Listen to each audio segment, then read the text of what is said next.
kupitia jinsi haifai kufanya. Manake tulianza na kufanya, na wakati Mungu alipotuita, ama tunasema the moment God calls you, he doesn't commission you directly. What God does first of all, he colleges you. Bwana Yesu asifiwe. Or he trains you. Bwana Yesu asifiwe. Manake kuna kuitwa, alafu ukimaliza kuitwa unakaa shuleni. Alafu kukaa shuleni unaanza kufunzwa. Ukitoka maliza kufunzwa, unahitimu ndio unaondoka. Lakini kwa muda mwingi wa Kristo ama walokole wameamini kwamba mtu anapoitwa, yeye huanza kazi hivyo hivyo. Bwana Yesu asifiwe. Na ndio maana kwa muda mwingi tunataka matokeo, ama vile tunahudumia watu, tunataka tuone reflection jinsi tunawaambia, na hatupati, sababu tuliitwa na hatukukaa tukafunzwa na Kristo tukaanza kufanya. Tulipoanza kufanya tukaenda kinyume na kufanya. Tulipokosa matokeo tukaanza kusuzia kazi ya Mungu. Tukaona imeanza kuwa ngumu, manake hatukusubiri kwamba tukafanya nini, tukafunzwa. Because there is no day, even you read the entire Bible, when a God chooses a man, because there is a difference being chosen and being called. Bwana Yesu asifiwe. Someone who is being called, let me say someone who is being pulled. God doesn't push a man, but he pulls a man. There is a pulling in the calling. Bwana Yesu asifiwe. Kuna ile kuvutwa katika mwito wa Kristo. Si kusukumwa. Ukisukuma utaanguka. Mungu hapendi mambo ya kuanguka. Mungu anakuvuta. Sasa Mungu anapokuvuta, kuna makusudi ya kukuvuta. Na kwa muda mwingi ndio unaona mtu aliyeitwa anaweza fika mahali alikuwa na kazi nzuri akaiacha. Mtu ambaye aliyoitwa anaweza kuwa hata akabadilisha eneo, akatoka mahali kama hapa Nairobi akaenda Mombasa. Mtu ambaye aliyoitwa atabadilisha hata kazi. Mtu ambaye aliyoitwa ataanza kujitenga na kundi la watu na watu fulani, sababu ameitwa kwa makusudi ya Mungu. Bwana Yesu asifiwe. Na katika kuitwa kwako, si kila mtu atakuelewa, na kila mtu akona jinsi yeye ameitwa. Si kila mtu ameitwa venye mimi niliitwa, si venye wewe uliitwa. Lakini cha msingi ni kama samaki ukipata katika nyavu, venye samaki wamepatikana kwa nyavu. Labda kuna mwingine alikuwa anaotea chakula, labda kuna mwingine aliona mwanga akaenda, lakini cha muhimu sote tuko katika nyavu. Sasa haijalishi uliitwaje, lakini lazima ujue kitu kimoja, kwamba mwito wako na wangu ni tofauti. Lakini tukishamalizwa kuitwa, pale tumeitwa katika kazi ama nyumbani mwa Bwana, kuna vitu Mungu anaanza kufanya na mtu, ama anaanza kumjenga katika kumuitwa kule. Manake tumekuwa wepesi wa kwenda kufanya kazi ya Mungu. Tulipoanza kufanya kazi ya Mungu, tukatoka katika mwito, tukaanza kufanya, manake nini? Tulikimbia kama hatujakaa shuleni or before being college. So when I say a man who is being called is being pulled, and I tell you there's a difference being called and being chosen. Kuna tofauti ya kuitwa na kuteuliwa. Mtu ambaye ameteuliwa ama the chosen person, yeye huzaliwa na uwezo fulani wa kusikia sauti ya Mungu. Lakini sasa huyo mtu ana uwezo wa kusikia sauti ya Mungu, lakini ana tatizo Mungu. Hajui kutambua sauti ya Mungu. He can listen the voice of the Lord, but he cannot recognize the voice of the Lord. Because listening and understanding and recognize, they are two things different. Take example Samuel. Samuel could hear the voice of God, but he couldn't recognize that it was God who was calling. So he had to run back to Eli to confirm that I'm not the one calling you. God is the one calling you. Bwana Yesu asifiwe. Manake watu wengi kuitwa tulidania mtu amechaguliwa. Kwa venye nimesema, mtu ambaye ameteuliwa, tulidani kwamba unapoteuliwa automatically utaanza kufanya vitu vya Mungu immediately. Bwana Yesu asifiwe. Sasa unaona mtu ambaye aliyoitwa na mtu aliyeteuliwa, unaangalia laini zao zinaenda kufanana, lakini kuna tofauti. Ndio unaona mtu aliyechaguliwa kwa muda mwingi, yeye hata asipoomba kuna vitu vinaendaga katika maisha yake, unajiuliza. Anaweza kosa kuwa muombezi sana, lakini mambo yanakuwa rahisi. Bwana Yesu asifiwe. Alafu yule mtu aliyechaguliwa, kuna kitu kimoja ufanyike katika maisha yake. Mtu aliyechaguliwa, ukiwa ushachaguliwa na Mungu, hauondoke mbele za Mungu. Na Mungu anapokuita, kuna njia yeye hutumia. Lakini kuna mkato wanadamu huwa nao kwa muda mwingi, that because I'm being called, I'm ready to start doing the ministry, I'm ready to start giving the services, I'm to go for what Lord has called me to. Na hapo ndio huleta changamoto kubwa katika huduma ya Kristo. Manake angalia mimi nilipoitwa, watu walikuwa karibu yangu waliumia. Aswa mke wangu. Manake mimi nilipoitwa nikakuwa nasusia. Manake mtu yote ambaye anaitwa, kuna kitu kimoja hufanyika katika maisha yake.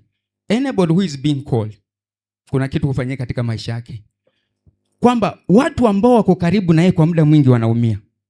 When Jonah was called, the people surround him suffered. Wakati mimi niliitwa nikaanza kususia, vidonda vya tumbo vikainuka.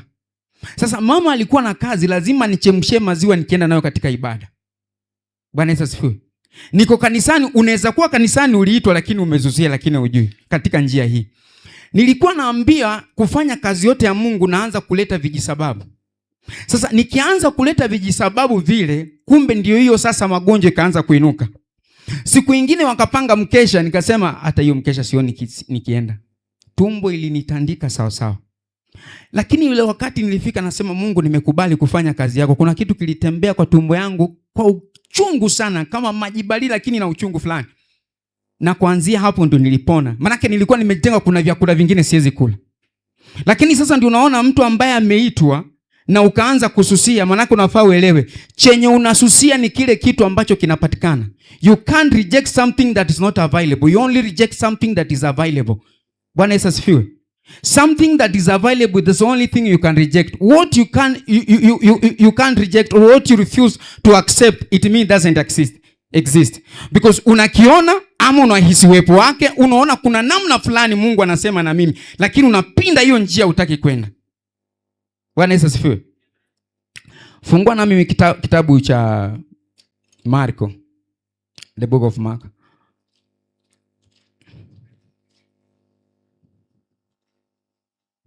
Mark 10.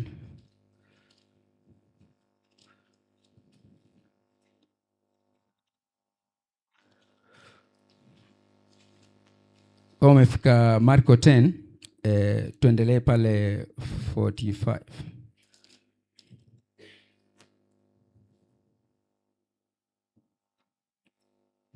Kwa maana mwana Adamu naye hakukuja kutumikiwa bali kutumika, kutoa nafsi yake iwe faida ya wengi. Bwana Yesu asifiwe. Sasa mafunzo yangu nitajenga mahali pale. Angalia, Yesu anakuja, hakuja kutumikiwa bali kutumika. Sasa unaona kitu nilikuwa nakwambia, Yesu ambaye amekuja sasa tunampata katika maandiko, anasema kwamba hajakuja yeye afanyiwe, lakini yeye amekuja kufanya. Not to be served but to him to serve. Sasa unaangalia na ile ambao wako katika mfunganisho wa mahali hapa, ambao wako katika kundi, ni kitabu kimoja na pale Mathayo ambao tumetoka theme yetu ya leo, call to be served. Bwana Yesu asifiwe. Sasa unaona mahali hapa kuna kitu kinafanyika. Yesu ambaye tunamjua, ambaye mfunganisho wetu uko mahali hapa sababu ya Kristo, yeye ameitwa kwa sababu ya kufanya nini? Ama amekuja si yeye atumikiwe bali yeye atutumikie. Na sasa unaona tunafunganishwa na huyo Kristo ambaye sisi tuko ndani mwake. Na katika haya mafunzo unapata kuna kitu kinajidirisha mahali hapa. Yesu anaambia, ama maandiko yanasema, Marko anaandika kwamba hakukuja yeye atumikiwe lakini afanye nini? Exactly. Even the Son of Man did not come to be served but to serve and to give his life as a ransom for many. Bwana Yesu asifiwe. Sasa kubali kitu, ndio maana nilisema mwalimu ambaye atakuja wa pili atakuja kuelekea sasa hiyo kuhudumu, to serve. Lakini kubali nikae sana hapa kwa kuitwa ama to be called. Manake tuliruka kuitwa tukaanza kufanya, ndio maana tumepata shida katika huduma. Tulianza kufanya tukaanza kuenenda zaidi, lakini hatukujua mwito wetu uko wapi. Bwana Yesu asifiwe. Ukisoma katika kitabu cha Samueli wa kwanza mstari wa 16, wakati Daudi anaenda kutia mafuta na mtumishi wa Mungu Samueli, kuna kitu kinafanyika mahali pale. Daudi wakati anamaliza kutiwa mafuta, kuna kitu nakipata ambacho ni cha tofauti. Daudi ashatiwa mafuta, akimaliza anarudi kuchunga mfugo. Haingii katika ufalme direct. Anarejea wapi? Katika kuchunga. Na ili hali anapasa awe mfalme. What does it tell you? He has the ability, but the ability can't meet the responsibility. Yaani ana uwezo, lakini uwezo ambao ako nao hauwezi kimu majukumu ambayo yako mbele yake. Sasa anarejea katika ule mfumo ambaye alikuwa wa kuchunga. Japo ametiwa mafuta lakini hajafika viwango vya kufanya, ndio maana nafaa pasa arejee. Sasa angalia kitu moja tunasema kwamba the gifting of the Lord ambazo ndizo huingiza katika mamlaka. Because kuna kitu huwa tunakosea hapa. Our Father who art heaven, hallowed be your name. when the God is your father, he will provide for you, he will feed you, he will answer exceedingly, abundantly, beyond, and the spirit that work inside us. But there's something goes beyond. When we come to the kingship now, katika ufalme, because we say, hallow your name, the kingdom come. Tukikuja katika ufalme, you must have something that the kingdom need for you to access. Ndio maana unaona katika ile mfumo Daudi hafai kuingia sasa hivi katika ufalme wa Sauli. Manake kuna kitu hana. Ametiwa mafuta lakini kuqualify yeye kuingia katika ufalme hana. Sasa inakuja mahali, angalia ati roho wa Mungu akatoka kwa Sauli, pepo zikamujia. Wakati roho mchafu anaanza kumsumbua, definitely Daudi anapata qualification ya kuingia katika ufalme. Manake nini inafanyika? Anapatikana kwamba anajua kucheza kinubi na mapepo yalikuwa nasumbua Sauli. Sasa kinubi kinahitajika katika kuchezwa katika ufalme. Sasa Daudi anapata access. That's why you can be a servant of God, you can be saved. But when God searches you, you don't have the quality to be under the kingship. You'll never operate in the kingship. You remain to view God as the father, but you'll never see God as a king, because kingship is only basis to what you have to give to the kingship. Ufalme haijalishi wewe unaomba aje. Ufalme ujizi unafunga aje. Ufalme haujalishi unaomba aje. What do you have? Ni nini? Ufalme haikupei. Wewe ndio unapeana kwa ufalme. What do you have that God can... What makes you to operate with God? Manake Mungu, angalia, gifting. Sasa kila ambacho Daudi anacho, anajua kucheza kinubi, ndio kinamfanya anaingia katika ufalme. Na angalia, fun enough, anaingia kwa ufalme kufanya nini? Kucheza kinubi. Roho wa Mungu ako juu ya nini? Ya Daudi. Lakini there is something that must be tangible for him to access the kingship. Na hapa ndio muda mwingi tunakosea. Ndio maana tumebaki kumuona Mungu kama baba, hatujamuona Mungu kama mfalme. Nature ya mfalme, anaweza tumia hata kitu ambacho unaona hakifai yeye kukimu kenye anataka. Manake angalia, ukiangalia taifa kama Syria halikumjua Mungu, lakini hilo ndo Mungu alitumia kuangamiza nini? Babylon. Manake alijua wako na chenye anataka. Abimeleki, mtu ambaye hamjui Mungu, huyo ndio Mungu anatumia kupea Daudi mali. Manake ufalme ukiangalia wa mbingu na angalia ako na chenye tunataka. That's why God may use something that you see is not worthy to connect his way to work out, because nature of the kingship haijalishi wewe ni nani, inajalisha una nini. Ndio maana tumekaa katika muda mwingi tukalia sana, tunataka vitu vifanyike, lakini Mungu akiangalia chenye uko nacho akiwezi. Because this what operate in the callings is not about the availability, but is all about the capacity. Si kwamba wewe unapatikana tu, una uwezo wa kubeba. Si kwamba chochote chenye Mungu ameona ataweka. Kuna vitu Mungu hataweka kwako, ama kuna baadhi ya vikombe Mungu hatajaza kwako, because akaangalia hauna ule uwezo wa kubeba. Mungu akiangalia anaona this is a waste, I can't waste this one, I will preserve for the right person. So wewe unaweza kuwa pale unangoja, lakini unaona huyu mwamba ameinuliwa, ule mwamba anainuliwa, unaanza kununika, iweje nimekuwa madhabahuni kwa Bwana, nimekaa madhabahuni kwa muda, mbona mimi sijapokea? But because you have know what God needs so that you can work in the kingdom. Kingdom bases on qualification. It's not bases on viability. It's not about being available. It's all about what the capacity that you have for you to work here. But as a God, yeye yasa ukimuita hapo pa baba, anajua vizuri sana. Mungu kama baba. Ndio maana anaandika, Paulo anasema, naye ashukuriwe Mungu anayetupa zaidi tuombavyo, zaidi tuwazavyo, kwa nguvu itendayo kazi ndani mwetu. Hapo Mungu anajua. Ndio maana unaweza omba gari, naye roho wa Mungu anakuja tu anaanza kuombea, omba juu ya ajali. Anajua ni gari unataka, lakini ajali iko mbele yako. Sasa anaanza kuepushia. Hapo Mungu anajua kwa kukupa kama baba. Lakini ikifika katika ufalme tunabadilisha. Na huyo Mungu tena tunamhamisha huyo Mungu mmoja. Tunasema Mungu mwenye haki na rehema. Bwana Yesu asifiwe. Hapo tena anajua kubalance. Kuna mkuki Mungu atakupiga nao, lakini uko tu kwa rehema. Uko tu kwa rehema, lakini kuna venye unadili tu na Mungu anakupunish. Maana ni Mungu tena mwenye haki, lazima balance the equation. Hakuna mtu asiseme kwamba huyu amefinyiliwa, ni Mungu mwenye haki. He has to balance the equation. It doesn't matter who you are. Ndio maana katika hii calling, ndio maana watu wengi tulitoka mbio sana, tukaanza kuhudumu, tukatoka kujua kwamba wakati tuliitwa hatukukaa na Mungu akatufunza. Na wakati Mungu anaanza kutufunza, labda wengine tulikuwa vichwa vigumu, ama wengine tulikuwa wakupuuza, ama wengine tulikataa. Maana yake katika mafunzo ya Mungu venye nimekuambia, ndio Mungu akupeleke uanze kufanya, lazima akufunze, ndio akuondoe uanze kufanya. My people perish for lack of knowledge. Na sasa mstari inaniumiza ni ile anasema, manake mumeikataa maarifa, nami nimewakataa, hamtakuwa nini? Makuhani wangu. Cha kushangaza, you have rejected the knowledge, I also reject you. Because what you reject, venye nimekuambia, it means is available. Bwana Yesu asifiwe.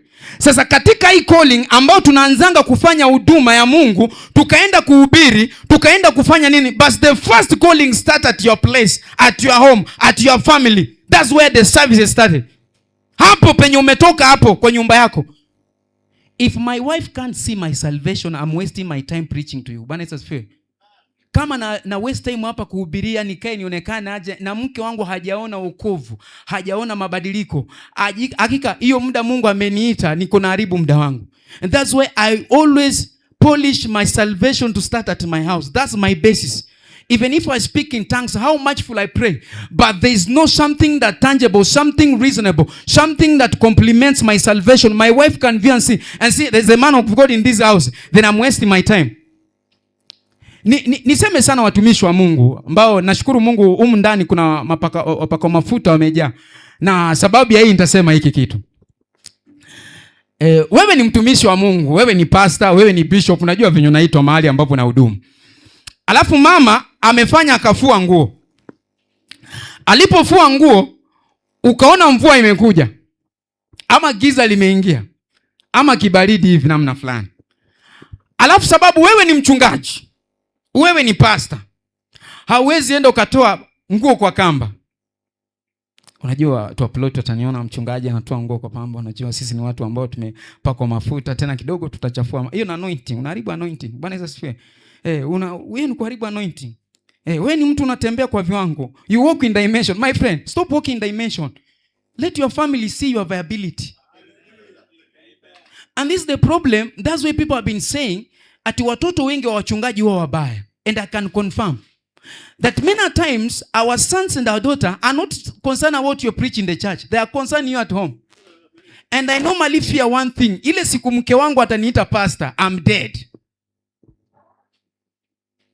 Yeah. He never married a pastor. He married Jack.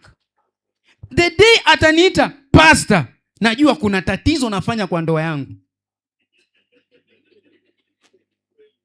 Mimi nataka mke wangu ani address kama my husband, my love, the father to my sons. Yeah. Principle. Wacha kuleta upasta kwa ndoa. And this is the problem we are doing. We are being called. Because ukiangalia in the respect of the language, when you want to converse with someone or when you want to use two people in the same sentence, you say Linus and I. But when we come the things of God, when I'm called, I say Jack and my family. Bwana Yesu asifiwe. That's why Joshua saying, Joshua 24 verse 15, that I and my family shall serve the Lord. Unapata? Lakini tungekuja kama mazungumzo ile tungesema Joshua and I we shall serve the Lord. Lakini sasa tukikuja kwa Mungu tunaweka nafsi. Mimi yangu kwanza, manake niliitwa. Sasa wakati niliitwa, I have to accompany my family in this thing. And how do I accompany my family? By what I do, how I service. If I can offer services to the outsider, and my wife have never seen giving her services any kind of manner, being caring, hakika wokovu wako una waste. The salvation ambao ninasema na ile ambao we are called. Unajua mambo yasema we are called to serve, tunapendaga kuipasa sana sauti, lakini hatujui iko hapa nyumbani kwetu. That's where we start. Kuna wengine wetu hapa, ndugu yako hata kisikia umeokoka atacheka sana. Anasema lakini huyu pia ni wa Mungu. Mungu ako na kazi. Anakujua na haujaibadilika. Wewe ndio unasemanga naweza weka Mungu chini, tukabiliane, tukimaliza ukabiliana nachukua Mungu wangu tena. Yaani Mungu wako unambeba. Mwamba usimchukue tena, achana naye. Kama umemweka tu usingangane, unatuwestia time. Kama unajua Mungu, wewe umweka chini, unapiga shughuli ndio umchukue, acha. Acha tafadhali. Wacha wengine watembee na Kristo. Kama wako wewe unamvua, unapiga mapigo, ukimaliza ndio achana na yeye. Because kitu ambacho tumekikaa nacho wa Kristo, ndio maana imefika mahali watu wanajiuliza, wanahubiri sana Kristo lakini hatuoni result ndani mwao. Wanasema Mungu anatenda lakini hatuoni result ndani mwao. Ndio maana imefika wakati lazima wokovu wetu, familia zetu zianze kuona, so that we can confirm to the people that have been called. You can never be called and people are not seeing the result within where you are living. Wewe unajua kwa plot venye uongangi na number 2, number 3, number 4. Venye wanakunywa pombe. Sasa wewe ndio maana unahubirianga watu wale kila Sunday. I can tell you, I get bored at kila siku nahubirianga the same faces. What am I doing? And I'm the light of the world. I'm the salt of the world. Meaning I'm not spicing. Because when the meat has a good salty, they don't say when it has a good level, they don't say it's salty, they say it's tasty. But when it comes more, they say it's very salty. What does it tell you? Kwamba ikiwa na chumvi ambayo inahitajika nasema ni tamu, lakini kizidia sana nasema kuna chumvi hapa. Lakini ikiwa level mzuri wasemi kuna chumvi, wanasema tu ni hiyo ni content I say, ni homework, enda uifanyie. Bwana Yesu asifiwe. Lazima waanze kujujua kwamba hapa ndo nafaa nitembelee na hapa sifai kutembelea. Because ili jina to be called tumekimbia nalo sana tukaenda. Lakini tulipokimbia na jina call to serve, tuliacha kitu nyuma. Sasa tulichukua jina serve lakini call hatukuifanyia kazi. That's why we are messing up. So we are ready to serve as we are serving outsider because we end with the word to serve. Tukaanza kufanya, lakini sasa jina hii mwito ambayo tunafaa tukimaliza kuitwa tunaanza kutengenezwa, hatukukaa katika kutengenezwa. Tulienda. There is no man in the Bible whom God called and just commissioned directly. He stayed with God to train him. And how God has trained people, now come the challenge there. Mungu anafunza haje watu hapa ukishaitwa, after being called. Where I say is a pulling. After God pulling you, how does God train you? God will always train you through his word. God will always train you through men. So long as you are living under sun, under the time, wewe kitu inakusumbanga ni moja. Kuna watu Mungu alitanguliza mbele ya huduma yako. So alipotanguliza mbele ya huduma yako, wale watu Mungu alikuwa na makusudi katika wokovu wako. Manake kupitia wale watu ndio Mungu alitaka kukufunza na kuanza kukutengeneza. Na kuna baadhi ya vitu Mungu aliachilia ukaanza kuviona kwa wale watu, ukaangalia ulemavu ambao watu wako nao, ukabaki kuiangalia pale sana badala kuangalia kile ambacho Mungu alitaka ujue. Ushajua kwamba wakati umekaa na mtumishi wa Mungu, alafu Mungu ameanza kukufunza kitu, kwa muda mwingi kuna picture ya mchungaji Mungu hakufunulia. Utakuja kuifunulia ama kujua picha yule mchungaji wakati unaanza kuona umekomaa. Sasa wakati unaanza kukomaa unaanza kubishana na yeye. Na kani kama mnavutano. Lakini ujiulize mbona ile mwanzo hakuachilia ukajua hii? The purpose is kwamba vitu vingine Mungu aliruhusu uone, si kwamba urekebishe. Vitu vingine Mungu aliruhusu uvione is a question. Kukuuliza, if I give you the position, will you behave so? Nilikuwa swali. Kuna vitu Mungu ataruhusu uone, si kwamba urekebishe. Alitaka tu kukuuliza swali. Wakati nitakupa mamlaka ama utakuwa na nafasi kama hii, utafanya jinsi mtumishi anafanya. Lakini wewe ulikuwa mwepesi kusema, unajua Bwana anasema watu lazima wewe. Kuna vitu utaviona hivi. Licha Sauli ameanguka, Daudi hakukubali mkono wake ukae hata uinuke juu ya Sauli. Na yeye ndiye alikuwa na chance mingi za kumuua Sauli, lakini hakubali. Because can you imagine the king who is Saul is ruling for 42 years and God rejected him within the span of 2 years. 2 years Mungu alikuwa amemalizana na Sauli and he's reigning for 40 years and David is there is learning. What is David is learning? About how to handle the kingship. Because we think that things of the kingship, God will call us into a room and he open and tell you this is how the things work. No, it's a physical thing. He'll train you through men. Unasoma kupitia wanadamu. So kuna maanguko mtu anaweza kuwa ndani, lakini Mungu amekuweka pale uyaone tu, akufunze kile unataka. Can you imagine unakaa na mtu kwa nyumba unajua huyu ndiye anakuja kureplace? How heavy is it? Wewe unakaa na mtu unakaa unajua hiki kiti nitakuja kukalia na you are very humble. Ni kama huko. Because David aliona kile ambacho kilifanyika kwa Sauli. Ndio maana Daudi anapofanya dhambi analia, anasema kwamba roho wa Bwana asiniache. Aliona kile kimetokea katika maisha ya Sauli. Kuna wakati mwingine Mungu ameruhusu uone vitu katika maisha ya watumishi wengine. Si kwamba sasa ikuwe huduma ya kwanza kunini. Na ukiona kwamba kitu kimefanyika, alafu unatoka mahali pale, alafu unataka kufanya kwanza. Unajua kuna mtu anaweza toka mahali hapa, niseme hii kitu, washirika. Mtu anatoka kanisa, hakuwa naimba sana, naenda mahali anataka kukikaza na kipaza sauti sana. Alafu akimaliza anaanza kupost kwa mtandao. Anataka kudhibitisha hiyo kanisa ilikuwa imenifinyilia, lakini kuna uwepo wa kuimba. I'm anointed. Nina uwezo wa kuimba. Hiyo kanisa ndio ilikuwa imenifinya. My friend, wacha hiyo mchezo unafanya. Kama hukuwa na post, wacha kupost. Post tu kama ulikuwa na post. Unaanza kurecord preaching, unasema hallelujah, shalom. My friend, kama hukuwa unafanya kitu, wachana nayo. Only do so kama ulikuwa unaifanya. If I have not been posting my preaching, manake nimetoka mahali fulani na naanza kupost preaching, I tell you, in that time I was being called and trained and being college. Kuna kitu sikufahamu. Never do something that you have not been doing at the previous place. Bwana Yesu asifiwe. And even if you are doing, don't now start putting it public. When it is a time to go to avail you, he will avail you. Hiyo ndio mchezo tumekuwa nayo sana. Venye mchungaji amesema tuko katika kizazi ambao kiambiliki. Kizazi ambao kinajua kila kitu. Because kuna kitu moja nafaa uelewe katika ufalme. Kwamba hata Paulo huyu mwenye tunamuona, wakati anaanza hii huduma, ukimwangalia alikaa kwa Anania. Ameenda muombea, ametoka, upofu umetoka, lakini alikaa mahali pale. What Paul does, ama Paulo anakutana na Yesu katika Matendo ya Mitume 9. Matendo ya Mitume 13 tunamuona akona naye. Mbona Yesu mwenyewe hakurudi akamwambia, sasa Paulo mtumishi wangu, njoo nikufunze neno wewe? Mbona anamwachilia wanadamu ndio wanamfunza? That's the problem of calling. So when someone is being called, it doesn't tell you that God has called you. Now God is himself atatoka mbinguni anze, he will use men. Because God is what it works in the kingship. God use men to bless men. And Satan knows this mechanism that God doesn't work in a vacuum.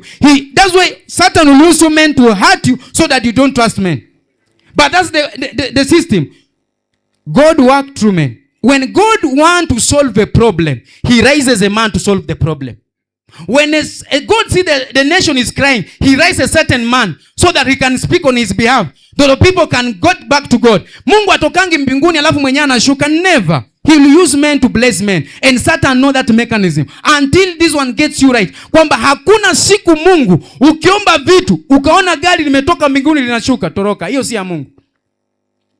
Wewe umekuwa tu kwa maombi unaomba. Alafu barua inatoka mbinguni. Nilikuwa nimekaa nikaona paa ikafunguka. Barua ikakuja ikaniambia enda Westlands. Pale the mall. Kuna toka. Hiyo ni uongo. Hiyo si ya Mungu. Run away. God will always use men. Because kitu moja nafaa uelewe hapa. When God created the earth, there are things that he said, let us create a man in our own image. The moment God created a man in his image, there's something is happening here. Even Jesus, him being God, incarnation, there's something you have to understand this one. That Jesus, he can't work onto your life until you give him the authority or you accept. Na maana ndio ukisoma katika kitabu cha Mathayo 8, pale angalia Yesu ako katika shughuli zake anatembea. Akakutana na mtu anamwambia kwamba ukitaka nitakase. Yesu akasema nataka takasika. Sasa kwa nini anamwambia nataka takasika? Kwamba nimekubali nataka uzima. Naye kawaida Yesu yeye hutaka tu upate uzima, yeye hutaka tu upate kuondolewa dhambi, yeye hutaka tu kuwe sawa, yeye hutaka tu kuwe na afya. Ndio maana anaposema nataka, Yesu anamwambia ukitaka, Yesu anamwambia nataka takasika. Ndio maana anakutana na ule mgonjwa katika Yohana 5, anajua amekuwa hapa kwa miaka 30. Wataka nikufanyie nini? Anaanza kutoa kisababu. That's why Yesu anamwambia chukua godoro lako liende. Manake hakujua kwamba ndio Mungu afanye, lazima wewe ukubali. Uko na haki ya kukataa. That's why this the calling, unaweza itwa na ukatae. Sasa ukiitwa ukatae, ndio kuna baadhi vitu Mungu utaona vinaanza kama vinakizana kwa maisha yako. Ndio maana vitu zinaweza kuwa things that seems that they are falling apart, but they are not falling apart. God just placing those things in position. Ndazo unaweza wakati umeitwa unaweza kuwa unabisha mlango ufunguke ukakosa kufungulika. Hasi kwamba shetani ako nyuma hii mambo. Hapana. Mungu anajua nitapofungua mlango wewe utatoka kwa ile kusudi nililokuitia. Sasa kuna vitu vinaweza kaza kwa makusudi Mungu anakutaka tu wewe. Na ndiyo kitu mingi ama kitu ambacho Wakristo wengi hawajafahamu, kwamba hii kuitwa, umeitwa na ukikubali, Mungu anaanza kukufunza. Until David was in position to handle the mantle, he was accessed as the king. Na matter of fact, cha kushangaza, Daudi anatiwa tena mafuta mara ya pili kama mfalme wa Yuda. Sasa unaona venye Mungu anaanza kukutembeza. Hampatii Israeli mara moja kama mfalme wa Yuda. Anaanza sasa kumpeleka mwendo kwa mwendo. Manake tuko katika kizazi ambao tunajua sana mwendo. Tunajua tuna wepesi mwingi, naye wazazi wetu wanajua mwendo. Mzazi anaweza kuambia usiende hivi, ama mtu ambaye amekutangalia katika wokovu. Manake this is the problem. When you find you are under any man of God who cannot rebuke you, I can tell you, as the book of Hebrews says, who can't be rebukes a bastard. Kama wewe uko chini ya mchungaji haezi kukemea, wewe ni kuangamia na angamia. I can confirm you. Na if you are here, hakuna mahali unakosanga mtu anaweza kuita asema hapa umekosa, hauendi vizuri. Go back and collect yourself. Ask yourself, under whom do I submit? Kuna mchungaji ambaye niko chini yake anaweza niambia hapa uendi vizuri? Am I someone mtu naweza itwa nikwambia hapa usiende hivi, enda hivi na usikie? Ama wewe ndio umejazwa sana na anointing kwamba hawezi ambilika? Because anointing ni ile uwezo wa kufanya, the capability of doing something. So the capability of doing something which meet with the responsibility and qualify to assignment. Because Moses, when you look at Moses, the assignment was to deliver the son of Israel. Lakini kuna kitu kimoja kinafanyika, kama hajaenda kule Misri kuondoa, alikaa na Jethro baba mkwe kwa muda huo mzuri, ili ndiye aende. And this thing was also about calling. Men of God, please, who are here, always allow to give assignment for those who are under you. Bwana Yesu asifiwe. Always allow to give assignment for those who are under you. Moses alijaribu mchezo kwamba yeye anataka kutawala kila kitu. Unajua unaweza kuwa chini ya mchungaji ama mtumishi, sorry kusema hii. Mtumishi yeye ndio hufanya kila kitu. Hadi anahesabu sadaka. Bwana Yesu asifiwe. Anapanga ibada, anahesabu sadaka, deliverance ndiye anafanya, yeye ndiye anaongelesha wageni. Yani kila kitu ni yeye. Hawa watu wengine watagrow aje? Because they are learning from you. Wewe ukiangalia eti Musa akienda kwa mlima, Yoshua yuko tu hapa pembeni ndiye amebaki hapa kwa tent. Wewe ndio unabaki kwa tent, wewe ndio unapanda kwa mlima. Come on. Some things delegate to people. Let us have devolution. Peana mamlaka fulani. Sometimes tu enda mwaliko mahali fulani na uache church. Useme fulani ataongoza. See how the church can run in your absence. Si kwamba ukue katika kila ibada. Sometimes you need quality time with your family. Take mama out. Bwana Yesu asifiwe. That's why I say the calling, have time with your family. Achana na huduma. Watu yani ukae tu utulie. Yani unafika sasa, ndio maana nimekuambia ukiona mama ameanza kuita mchungaji, hakupatangi kwa nyumba. You always committed. Unajua Bwana ametupa huduma ya Bwana. Unajua Paulo akiandika barua alikuwa anaandika ni kama Yesu atampata kama baada ya hai. Soma sana waraka za Paulo. Aliandika na kwamba Yesu anarudi akiwa. Lakini miaka ngapi tangu Paulo alale? Utalala bro. Na huduma itaendelea. Hizi vitu usinganganie. Let me tell you. There's something I value about my life. If there's something I'm much afraid, ni kwamba watoto wangu wafike mahali ile kuhubiri na kufunza nafanya hapa wasione kwa nyumba yao. I'm very much scared. I can tell you. I'm much scared. Kama naweza say I'm being called and I'm servicing outside, but inside my house there is no that service.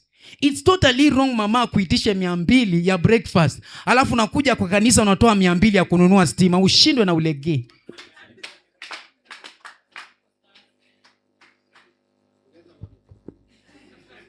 Because we are doing things and think kwamba we are pleasing God.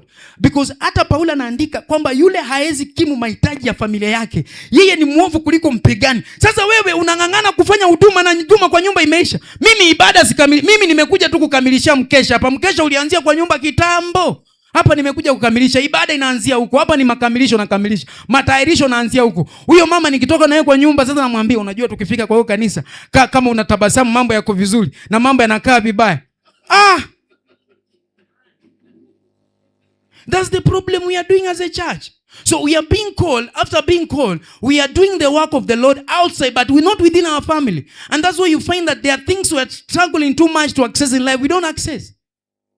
Sasa unang'ang'ana huduma umekuwa nayo, unakuanga tu na watu 6 7. Umeng'ang'ana. Unaenda kwa mlima hakuna.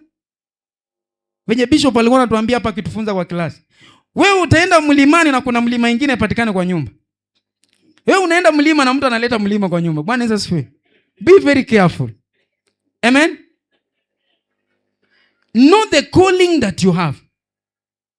After knowing the calling, sit down so that you may be trained, so that you be colleged. Because when you are being colleged or being trained, you are able to carry the responsibility that ahead of you. Because if you are not trained, you may move beyond the boundary. Manake katika hii huduma pia kuna mipaka. Bwana Yesu asifiwe. Kuna mipaka, wachungaji. Kuna masuala ingine ya ndoa ukijaribu kutatua haitatatulika. Lakini kuna masuala hiyo ya ndoa tu, mama akisema tu, unajua wanaume wanapenda hivyo, kitu kimeisha. But because wewe unatakanga kufanya kila kitu, wewe unataka kushauri wa mama, unataka kushauri vijana, na una hiyo hekima. Kuna tu mtu akopala kuna hiyo wisdom. Na uwezi. And that's why I look about Jesus, I wonder Jesus. Jesus know very well he's God. But look, he know that the only person who can allow me to access that I'm supposed to do is only John. No matter how John looks like, this is the only man who can allow me to access this thing. Ndio maana Yohana anajaribu kukataa kumbatiza Yesu. Yesu anamwambia inabidi. Alijua. The all who through the calling alijua hapa is only Jesus. That's who say Jesus grow in wisdom and stature. What does it grow? By the faith. Alafu anapendelea na wanadamu na Mungu katika njia gani? Ndio maana unaona anapotea, anaenda katika nchi ya Misri, anachanganya waandishi, anarudi miaka 12. That was the calling. He was being trained. Jesus is God, but also in the nature of the man is being trained. Lakini wewe ukipata vitu wewe unatokanga tu mbio. No. There are things you have to allow. When you are trained, you will know the boundaries. Hapa sifai kuvuka, hapa nafaa nikivuka. Hata kama mimi ni mchungaji, department ya mama nitapea freedom yao, wataleta report. Wewe ndio unasaidia hadi mchango ya mama.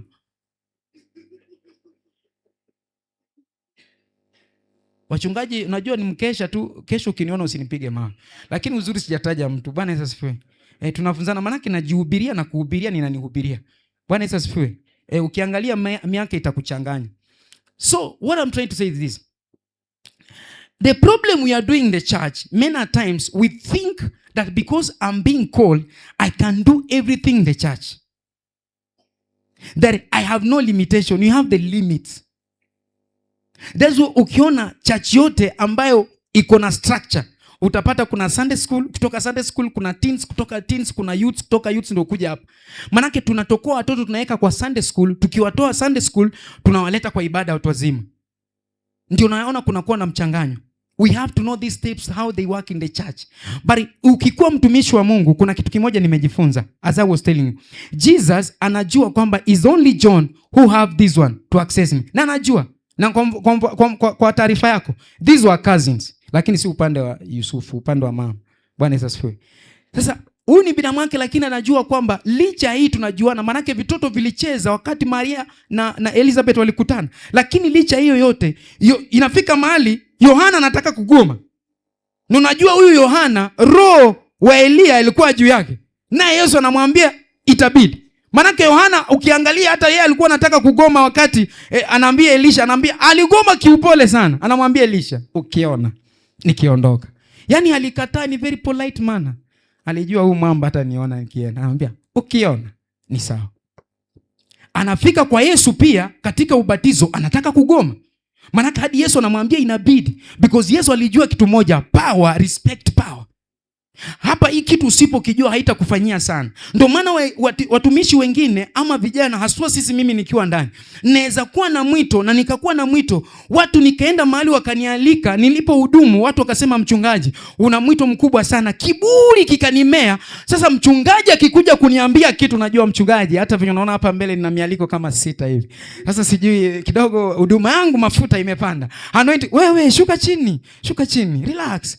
Kuna vitu huko mbele. Relax. Huyu mzee amekuwa katika hii miondoka, anajua. Kaa chini. Kuna vitu ambao hujajua, wapasa ujue. Bwana Yesu asifiwe. Na hiyo ndio kitu imeleta shida. Maana nilikuwa nafanya research wa kina Jokayo au watumishi ambao walileta revival ya hizi ministry kwa hii Kenya, nikakuja kupata kwamba unapata alikuwa chini ya fulani ndiye alimlea fulani. Mimi nakuuliza, wewe ulitokea wapi? You are under who? Unajua kuna mtu namuuliza, nani anakulea? Anasema, unajua Mungu amekuwa mwaminifu sana, ametuita, anafanya sana, tuko chini ya mchungaji yote, lakini neema ya Bwana toka hapo, unatudanganya. Because the problem is when you go astray, who will rebuke you? Because unaweza kuwa katika mtazamo wako ukaona uko sawa. Wewe huyu ni mchungaji wako, senior pastor, wewe unamwangalia umri wako, nasema, unajua mchungaji kidogo miaka nimemwahi. Sasa hapo kweli huyu ako na mafuta kweli huyu? Nani alikwambia? Mambo ya Mungu haijaangalia miaka. Mungu anaangalia moyo. Wewe utaangalia miaka ukue kama Samueli. Samueli ameenda kuangalia misuli kabisa. Anaona Eliabu ako sawa, anasema huyu anafaa. Mungu anamwambia, sijachagua huyo. Sijamteua huyo. Nimemteua Daudi. Naangalia Daudi tangulia malishoni. Yeye anaanza, the symbols zinafanyika pale, zinaonekana. Amepigana na nini? Kumbe inaonyesha wewe unakuja kuwa mfalme. Na hizi ndio mapigo utakutana nazo. Utakuwa katika vita hivi. Bwana Yesu asifiwe. Kitu ambacho nimekuja kuambia, ukiwa mtumishi wa Mungu, anzisha utumishi wako kwa nyumba, ukiileta katika ibadani. Na if you have any calling, always submit who is ahead of you. That's why unaweza pata uko na calling, lakini hiyo calling haitimii. Kwa nini? Manake wewe unatoka hapa unaenda hapa, ukiambilika uambilikagi. Wewe unajua kila kitu. Unatoka katika hii ministry unaingia kwa hii ministry. Sasa unakuwa mtu wa kutembea kwa makanisa. Hadi ukitana huyu ako huko siku hizi, anambia tumemzoea. Chunga sana usiwe hivyo. Bwana Yesu asifiwe. Manake hii mjadala ilipokuja akasema kwamba tunauza ambao calling and serving, nikasema Mungu hakika kuna kitu watumishi tunafanya. That's why nimekuja kukuambia ni very simple. Kabla haujaondoka kwanza kufanya huduma, always be ready for this thing. Don't rush.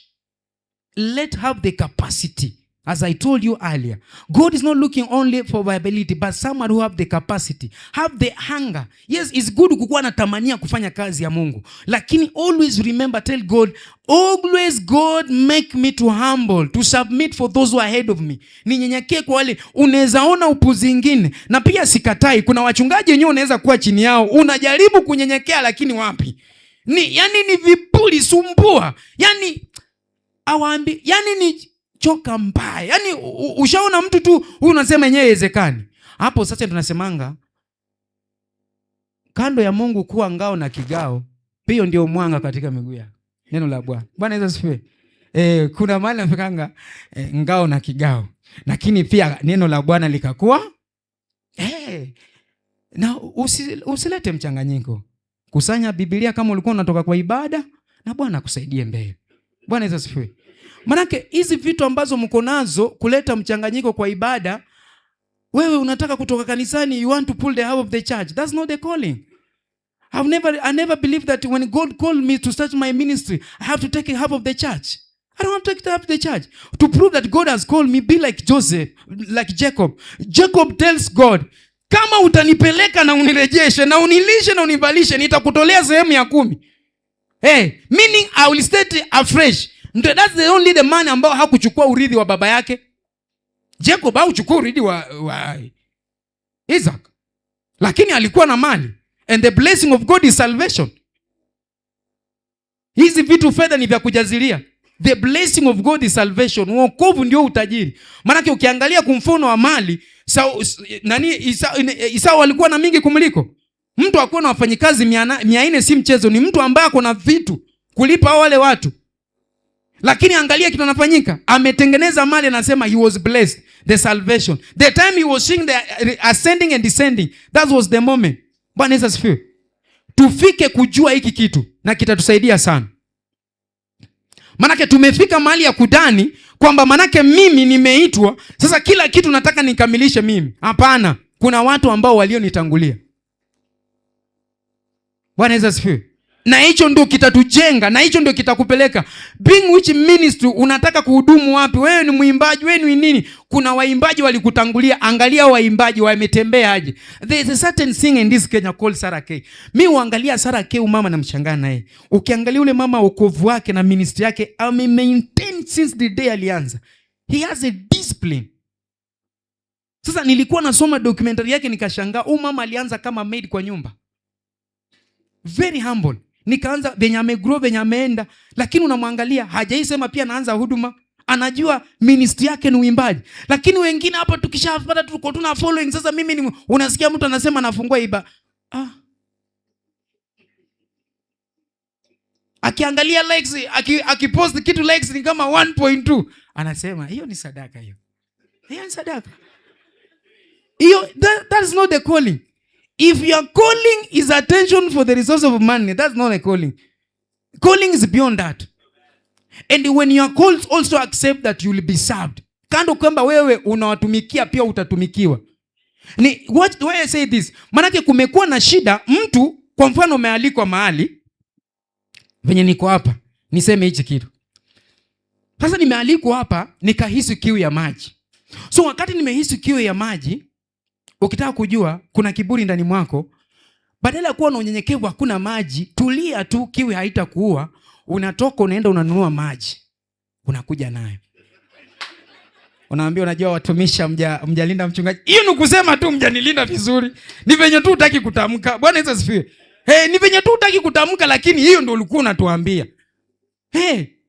Kama unatuma mama maji, kwanza unaenda ununua dasani. Ile gharama ama minerals water. Na hapa sidhani kama kuna mineral. Unanunua mineral ile 100. Bro, toka hapo. Bwana Yesu asifiwe. Because if there's something I've come to realize, the relation of God, when you are meek like Moses and you humble, kuna vitu vingine you will never struggle in pray. Because when you find you unangangana sana and you have a calling, there's something you are messing up. When you are really called with God, the sources they always align. Kuna vitu utangangana, vitu vitakaa venye vinakaa. The time kuna mahali nilikuwa nataka ngangana sana kudhibitisha Mungu aliniita. But when I got this teaching, ikanirejesha nikajua kumbe hizi vitu nilikuwa nangangania is just the way around. Ni mimi kushuka tu chini, niambie Mungu nitafanya venye unasema. Very simple. You don't have to struggle. Vitu vinaenda tu. Yani resources zitakuja, vitu hata muonekano utasema tu umebarikiwa. Maana kuna watu wanaweza kuambia wamebarikiwa, niko na mwito nimebarikiwa. Lakini ukimwangalia yeye na baraka ni kama mafuta na maji. Lakini kuna mwingine anasema ni Bwana anafanya, na unasema hakika Bwana anafanya. Amen. Maana tumefika mahali tunalazimisha baraka, ama imefika mahali unaanza kuiga vitu uonekane wewe umebarikiwa lakini haviko. When you have the junior calling of God, you will never hesitate, na hutaonea mtu ubaya mtu yote akiinuka. Mtu akiwa wewe umeitwa kuwa mwalimu wa neno, nabii akiwa miongoni mwako hautamuonea wivu. Lakini ukiona unaanza kuonea mwingine wivu akipanda, you have not the calling of God. You are just trying to mess people around. Because I should celebrate when I see the man of God who can interpret the languages. Mtu akiongea katika ndimi, kuna mtu anaweza fafanua. I should celebrate as a pastor, as a servant of God. Lakini wewe ukipata kitu na kuwa wewe centered, wewe ndio unataka hudumu, wewe ndio unatambua ndimi. Sasa wewe ndio unaongea kwa ndimi. Ukiona mtu mwingine ameanza kuongea kwa ndimi, unasema wengine wanaongea kwa ndimi ndio watu wasikie. My friend, kuna mtu atakukemea hata ukiongea kwa ndimi. Unajua wanaongea kwa ndimi lakini hatuoni matokeo. Unaweza kosa kuona matokeo yangu na nikue kama ndovu. Mimi nikishika mimba na zaa baada ya miaka 2. Si zai kama mbwa. Mbwa ni mbwa tu. Manake yeye atazaa tu ndovu akiwa pale, anaweza hata mara 4. Ndovu baada ametulia. Manake nitachokizaa nitazaa kama Sara. Nitaleta kikubwa. Wewe unaweza niona calling yangu haitajipuka kwa muda, nitanyenyekea. Utaniita mpumbavu na jipendekeza. Manake ukiangalia watu wote walioitwa kwa muda mwingi, watu waliona wanajipendekeza waliponyenyekea kwa wale ambao wako juu yao. And never be hesitated. Utaambiliwa unajipendekeza. I can confirm you this. Mimi niliambiliwa. Na funny enough, acha niwachekeshe kitu moja. Mimi kuitwa kwangu, mama ama mke wangu ndiye alifanya kikajulikana. Vitu vimekataa kabisa. Mama akaniambia kuna mchungaji namjua anaitwa Tony, twende tumtembelee ule Kangwani. Tukaenda. Mimi nimeenda swala niombee mambo yangu yanyooke, vitu viende. Mchungaji anaanza kuniambia unajua wewe ni mchungaji. Ushasikia tu umekasirika, unataka tu kumwambia mtu unajua wewe sijui nini nakusumbua ni. Yaani nilitoka masema sio nilitaka waniambie kuanzia Jumatatu mambo yako. Sasa wanaanza kuniambia hiyo si yenye nilitaka. Nilitaka waniambie wewe yani unatembea kwa mafuta. Maana yake alikuwa amempea. Ushaona ule mchungaji mama alikuwa amempea sifa kama zenye ule mtumishi wa Sauli alipea Sauli. There's a seer. Tunde tumuone, anamuuliza kuna chenye tutapea. Hiyo sasa ndio mama alikuwa amepeana sifa. Sasa attention na expectation yangu ikakuwa imepanda. Kufika pale anaanza kuniambia mambo ya kuwa mchungaji. Nilismile tu nikasema hata mtu anasema kuwa mchungaji hashikage Biblia, hajui. Sasa kwanza nilishangaa sana. Unajua kitu lifanya nikashangaa, mimi najua mimi ni mtoto wa madhabahuni. Hiyo Mungu amenipendelea. Mama pia ni mtoto wa madhabahuni. Lakini mimi na kanisa ilikuwa mafuta na unajua ule mwenye amesimama pale ni ndugu yangu. Yeye alinitesa sana katika maisha yangu. Wanachukua list wanaandika kwa shule, eti lazima nipitishe nimeenda kanisani Jumatatu nipeleke list. Pastor alisign. Siendangi kanisa, nitakuundwa tu viboko lakini kanisa siendi. Wanilazimishia wokovu. Lakini ilipofika majira, venye nilijipata mbele za Mungu, venye nilivunjika, venye mwito ulikuja, Bwana ndiye anajua. Manake kuna vitu vingine ukianza kulazimishia watu waone havitaonekana. Lakini ukiacha Bwana afanye jinsi anavyotaka, haijalishi nani ako mbele, haijalishi nani amepinga, haijalishi nani anakupendekezea, lakini Bwana akifanya, hakika itaonekana. Bwana Yesu asifiwe. Ndio maana hii maabudu mingi, kuomba sana, amen mingi, kusifu mwingi kulikuja manake Bwana aliniita. Manake kuna watu walijiita. Ndio maana watu walipojiita walitoka na ujumbe mmoja. Mungu ameniita nitangaze injili. Hao ndio wanamkanga na title. Jina langu ni pastor. Ni vizuri kusema pastor, lakini kuna venye unaweza isema tukajua hii iko na ukakasi ndani. Bwana Yesu asifiwe. Hapana, iko na ukakasi. Haikuji vizuri. Usiwe mtu ambaye ukiwa na mwito unataka kuutambulisha.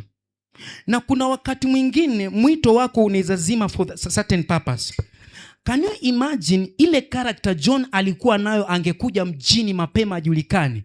Manake alikuwa mtu ambaye anaishi nyikani, angekuja mapema ajulikane. Hakika can tell you hangefungulia Kristo. Manake yeye alikuwa mtu anasimama na kuambia ukweli, unafanya dhambi, achana na dhambi. Ndio hiyo roho ilikuwa juu yake, anaambia mfalme nini ilifanyika baada ya kutangaza Kristo, salikatwa kichwa. So there's a time you are calling, God may delayed for the purpose that this time when I avail you it will be dangerous for you. I better keep you hidden for certain time, I'll reveal for you. So my brother, my sister, never rush to avail yourself. Remain the place that God wants you to be. Let them be model to the extent that you can have the capacity to handle what God wants to pour into you. Because tumekuwa na ile njia ya kutaka kwenda wepesi tuonekane. Manake injili imekuwa siku hizi ndio ina mavuno sana. Kila kijana akinuka ni kupiga vizuri pamba, alafu tunaanza kuhubiri injili. TikTok tumeingia, tunafanya vishanga, naambia wewe unaambia watu wavunje madhabahu. Wewe unawajua madhabahu kwetu wewe?